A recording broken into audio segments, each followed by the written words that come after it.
Hi there. In this video, I want to take you through the very first principle of this body efficiency training. And it's the fundamental principle, the most important one to always keep your eye on, and that is holding up the spine. This is all about standing up nice and straight. You see, if you can hold your spine natural in an S curve, but with a slight stretch, a slight isometric tension, just enough to hold it up. That's the key word here. There's a little bit of work to be done. You've got to hold up the spine. But this work is different to what you'd expect. It's internal work. You've got to you're using the rib cage. You lift up the rib cage, the shoulders, and pull them back a little bit so your sternum tilts up. There's a slight expansion in the ribs, but you hold the belly in. You pull the navel towards the spine. So there's a slight backwards arch in the lumbar, and your pelvis is tilted slightly backwards, about 7 degrees back, and your head is, every time I look up, I'm stretching up the neck and then pull the chin in. So I'm feeling a stretch through the spine. And once you've got the feeling of this neutral spine and this gentle tension, this stretching tension, then you can start moving about. So there is a little bit of work to be done, but it's very, very efficient. If you can do this, everything you do with your body is more efficient. You can be stronger, you can be faster, you can be more mobile, have greater endurance with less and less effort. That's the key word. There should be less effort.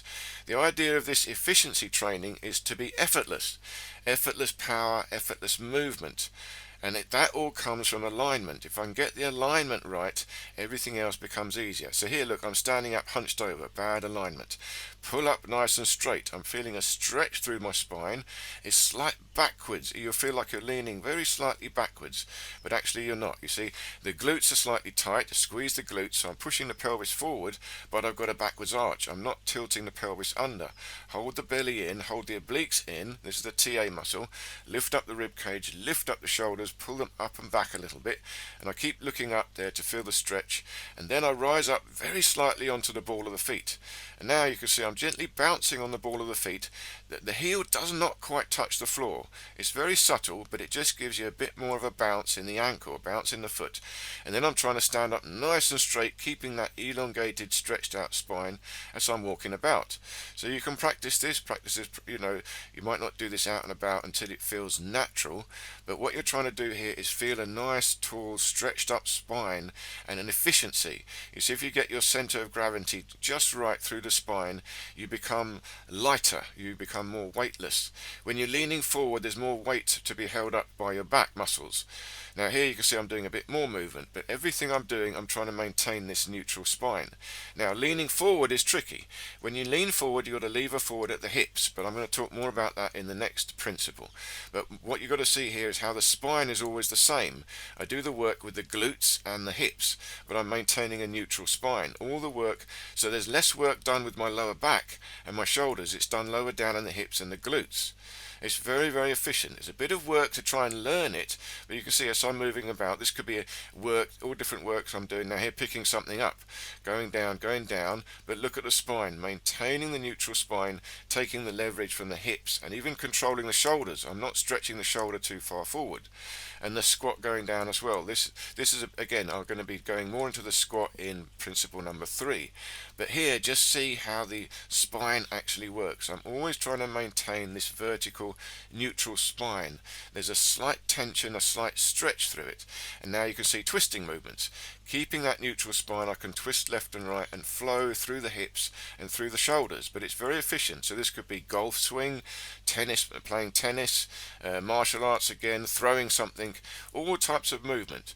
You see, I'm doing very subtle movements here. It could be all different things, but it's the beginning of the movements. Now here, even moving up to a skip or a jump, I'm still taking it from the spine. And again, jumping is going to come later on in this series. But here, you see, if I can keep this neutral spine, all I've got to do is hold enough tension in the body to hold this spine up. Pull the belly in. That's the key. Navel towards the spine and a slight projection of the hips. I'm holding a slight tension in the glutes. And now I'm doing a bit more martial arts type moves. But again, I'm not taking the extension of the move. I'm just trying to start the move off from the spine. You see how the neutral spine stays there. I'm just gently stretching away from the neutral spine but springing back to it. So this has got to be my mid position, and this takes some practice to feel what the neutral spine feels like and hold it there. See, it won't go there by itself. You've got to do some work to hold it there. You've got to pull the belly in, hold the obliques in, lift up and hold up the rib cage a little bit, and you breathe deeply to the back of the ribs. Again, the expansion goes deep to the back of the ribs. This is not so much about belly breathing, your belly will move, but the back of the ribs is key. This is the deepest part of your lungs, and when you breathe deeply into the back of the ribs, you're accessing the structure of your body. Now here what I'm doing is moving again from the neutral spine, but now doing more active stretching. You can see I'm stretching out the spine, really trying to control it, feel an isometric stretch through the neutral spine and extend that stretch out through the arms and the legs. But the arms and the legs are still bent, yet they feel like they're stretching. I'm opening up the joints.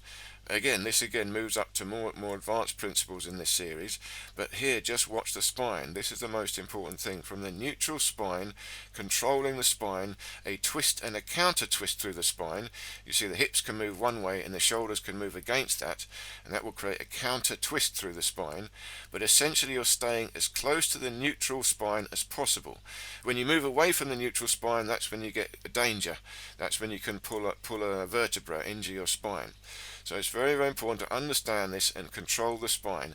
But there's some work to be done. It won't do it by itself. You've got to practice it, you've got to hold it, and you've got to feel inside what it feels like. You've got to remember what a nice tall spine feels like. So it's a practice that you can do all day, every day. It's not hard work.